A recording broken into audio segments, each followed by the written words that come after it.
Экскурсионная группа в окружении 3 самых крупных комплексов – Игикал, Таргим и Хамхи. Здесь и началось путешествие в историю. Один из экскурсоводов, Руслан Цицкиев, посвятил исследованию башен 15 лет жизни. Он повел группу к храму Албиерды, который не популярен среди туристов, но заслуживает внимания наравне с другими достопримечательностями, хотя бы за свой почтенный возраст. Этот храм Албиерды старше где-то лет на 200, чем наш храм Албиерды.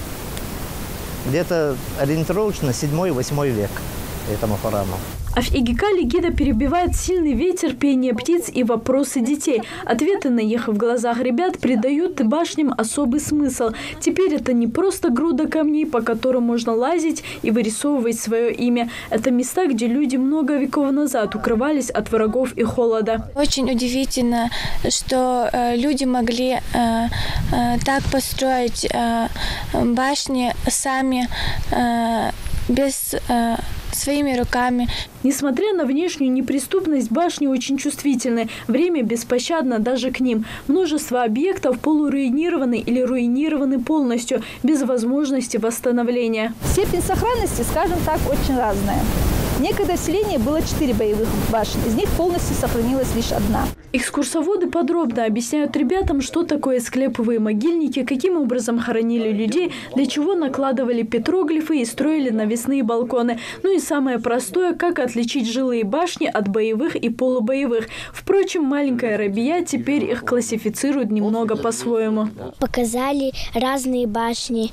Башни бывают большие, низкие. Гуляя по Игикалу, дети навестили могилу ингушского классика, автора популярного романа «Из тьмы веков» Идриса Базоркина. У могилы любимого писателя и чувствуешь себя частичкой истории, говорит литературовед Зарема Лалахоева. И мы с вами видим, как развивается, на примере жизни нашего героя, как развивается его жизнь, как в самой эпохе. Да? Там и становление советской власти, как появляется. Они там и участвуют, и в гражданской войне он участвует. Да? Конечно, самые интересные, наверное, моменты для всех, да, это моменты, когда появляется любовная лирика, да, именно вот где-то, может быть, за той скалой или где-то еще на какой-то скале они встречались, тайные встречи Зору с Калоем. Аза Угурчиева историей интересовалась и раньше. Она не раз приезжала в горы и посещала родовые башни со своей семьей. Но до конца прочувствовать эти памятники архитектуры удалось только сейчас. Каждый раз, когда я приезжаю, у меня бывают разные впечатления, очень много позитива. Каждый раз, когда я приезжаю, кажется, снова эти эмоции, это когда видишь эту красоту. Я думаю, что у наших предков была очень тяжелая жизнь, но достойна чести и мужества, и нам есть на кого равняться. Этим детям повезло. В таком юном возрасте они имеют возможность гулять по древним каменным поселкам. Лейла Ажигова, например, раньше рассматривала башни лишь на фотографиях в журналах и газетах. Мастер спорта СССР по спортивной гимнастике только сейчас увидела башенные комплексы вживую. Поэтому женщине так же любопытно, как и детям. Меня впечатлили все комплексы. Мне понравились... Во-первых, они довольно-таки стойкие, не разрушились. Материал, видимо, подобран был очень такой прочный. Я хочу сказать, что в древности наш народ имел хорошие знания о строительстве и архитектуре. Я в восторге. Маршрут экскурсии пролегал в общей сложности через 7 достопримечательностей, в том числе и недавно отреставрированный башенный комплекс Хамхи. Смотритель заповедника Харун Хамхоев рассказывает детям особенности реставрации его родовых башен.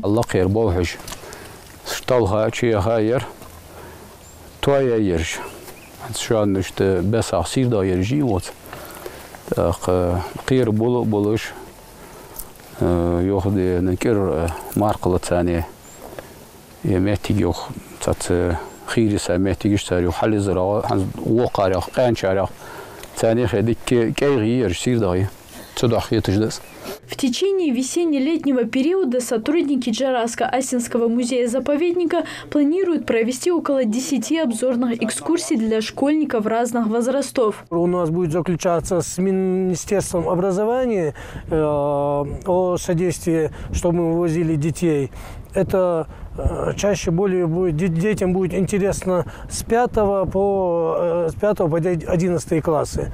А вот уже в дальнейшем мы собираемся с университетами, с училищами, с колледжами, чтобы оттуда студентов возить и рассказывать более подробно нашей истории. Это позволит не только приобщить детей к культурному наследию наших предков, но и приучить их к бережному отношению и уважению к историческим ценностям. Залина Могушкова, Рамзан Зурабов, Новости 24.